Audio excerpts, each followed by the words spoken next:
रावण नीति। पहला, निर्णय के पक्के रहो। रावण ने अपने नाना सुमाली से कहा, जो एक बार में ठान लेता हूं उससे मैं कभी पीछे नहीं हट सकता। मृत्यु का भय भी एक वीर पुरुष को अपने वचन से विमुख नहीं कर सकता। दूसरा, किसी की परवाह मत करो। हनुमान जी द्वारा लंका दहन के बाद रावण ने अपने मंत्रियों से कहा, लोग मुझे आज क्या सोचते हैं या क्या सोचेंगे, मुझे इसकी परवाह नहीं। छिड़ बुद्धि वाले इस समाज को तो परमेश्वर भी संतुष्ट नहीं कर पाएंगे। कुछ लोगों के लिए मैं एक देवता हूं और कुछ के लिए राक्षस। लोग केवल अपना स्वार्थ जानते हैं। जब आप में उनको स्वार्थ दिखे तब आप उनके लिए देवता हो, और जब उनके स्वार्थ को आप पूरा न कर सको तब आप उनके लिए एक राक्षस बन जाते हो। यह समाज अपने अपने स्वार्थ से ही चलता है। यह स्वार्थ ही देव, दानव और मनुष्यों से अपराध करवाता है। अतः स्वार्थ को छोड़कर जो अपना जीवन धर्म व्यतीत कर सके वो पुरुषोत्तम कहलाता है।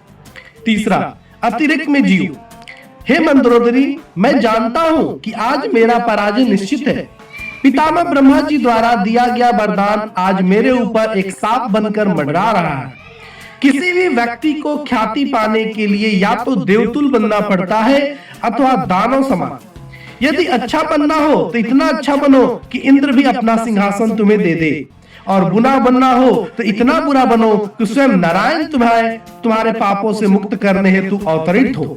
अतः हे मंदोदरी, आज मैं अधर्म का प्रतीक बन चुका हूँ। अनगिनत पापों से मेरा घड़ा भर चुका है। मैं जानता हूँ कि मेरे अपने अहंकार के कारण नारायण को नहीं पहचाना, और मैं यह भी जानता हूँ कि उनका अवतरण मेरे विनाश के लिए ही हुआ है। परंतु तुम यह जान लो कि रावण कभी नहीं मरेगा। मृत्यु के उपरांत भी यह रावण सदैव के लिए अमर बन के रहेगा। चौथा, जो बीत गया बुद्धिमान उसका शोक नहीं करते। जब रावण की सेना को प्रभु श्री राम की वानर सेना ने क्षति पहुंचाई, तभी रावण ने लंका को संकट से बचाने के लिए कुंभकर्ण को जगा दिया।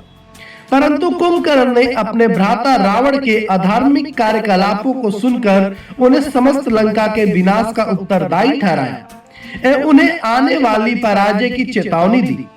यह सुनकर रावण ने कुंभकर्ण से कहा, हे अनुज कुंभकर्ण, जब विनाश के बादल चारों ओर से लंका को घेरे खड़े हैं, तब तुम मुझे यह न सिखाओ कि क्या उचित है और क्या अनुचित। हाँ, मैंने अपने लोभ के वश में सीता का हरण किया और आज वही मेरी मृत्यु का कारण बनने वाली है। हाँ, मैंने नारायण को पहचानने में भूल की और उन्हीं के कारण मेरा अनगिनत वीर योद्धा आज वीरगति को प्राप्त हुए हैं। हाँ, मैंने अपने अहंकार के चलते श्री राम के शांति प्रस्ताव को ठुकरा दिया और आज मेरी सोने की लंका एक शमशान बन चुकी है। परंतु जो बीत गया बुद्धिमान उसका शोक नहीं करते। भविष्य की चिंता कभी कर्मयोगी नहीं करते। इस समय इस क्षण में जो जीते हैं वही महात्मा कहलाते हैं। युद्ध जब आरंभ हो चुका है तो इसे मेरी मृत्यु से ही समाप्त होना पड़ेगा। यही विधि की लेख और नियति है। रावण इसे हंसते हंसते स्वीकार करेगा ताकि इतिहास रावण को वीरू अथवा कायर न समझे। पांचवा, कभी किसी भी हालत में मत झुको। अंतिम युद्ध में जाने से पहले रावण ने महाकाल आरती का प्रबंध किया, परंतु आरती में अपशगुन हेतु रावण ने महाकाल महेश्वर से कहा कि हे महाकाल, हे परमेश्वर, हे शंकर, आज इन अपशगुनों द्वारा आप रावण को डरा नहीं सकते। आपने क्या सोचा कि मैं आपका परम भक्त दशानन रावण इन अपशगुनों से डर जाऊंगा और युद्ध को रोककर राम के चरणों में समर्पण कर दूंगा? नहीं, रावण मिट जाएगा परंतु झुकेगा नहीं। अपने आन को बचाने बेचकर जो जीते हैं वो एक कीट की भांति हर दिन मरते रहते हैं। दया की भीख में जो रहते हैं उन्हें जीवन भी दया का पात्र बनाए रखता है। इस युद्ध में मेरे अनेकों सगे संबंधी, भाई, पुत्र, पौत्र एवं अनेक प्रजाओं ने बलिदान दिया है। आज यदि मृत्यु के भय से मैंने अपने घुटने राम के समक्ष टेके तो मेरे परिवार और लंका के वीरों का बलिदान व्यर्थ हो जाएगा और इतिहास मुझे विभीषण की भांति कायर ठहराएगा। अतः हे शिवशंभु, हे शंकर, हे भोलेनाथ, रावण कभी झुक नहीं सकता। यदि इस युद्ध में मेरी मृत्यु भी हो जाए तो मैं इसे आपका प्रसाद समझकर ग्रहण कर लूंगा। छठा, अच्छे कार्यों में देर नहीं करना चाहिए।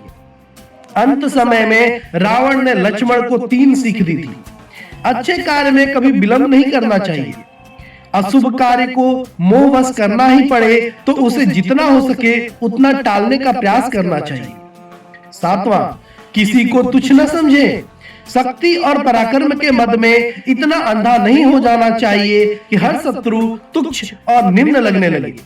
मुझे ब्रह्मा जी से वर मिला था कि बानर और मानव के अलावा कोई मुझे मार नहीं सकता, फिर भी मैंने तुच्छ और निम्न समझकर अहम में लिप्त रहा, जिस कारण मेरा समूल विनाश हुआ। 8वां, गुण रहस्य किसी को न बताएं। तीसरी और अंतिम बात रावण ने लक्ष्मण से यही कही कि अपने जीवन के गुण रहस्य स्वजन को भी नहीं बताने चाहिए, क्योंकि रिश्ते और नाते बदलते रहते हैं। जैसे कि विभीषण जब लंका में था तब मेरा शुभेच्छु था, पर श्री राम के चरण में आया तो वो मेरे विनाश का माध्यम बना। ये रावण नीति का पालन हर इंसान को करना चाहिए।